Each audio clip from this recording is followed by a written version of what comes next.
Ayakta yaparsan daha rahat edersin bence. Değil ama ben buradan herkes ettim. Tamam hadi.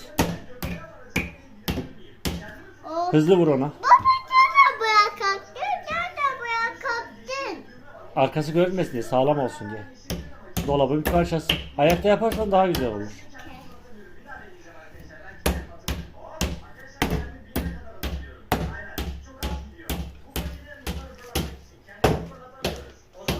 Yes, ben kaldım. Başardın mı? Diğer çiviler.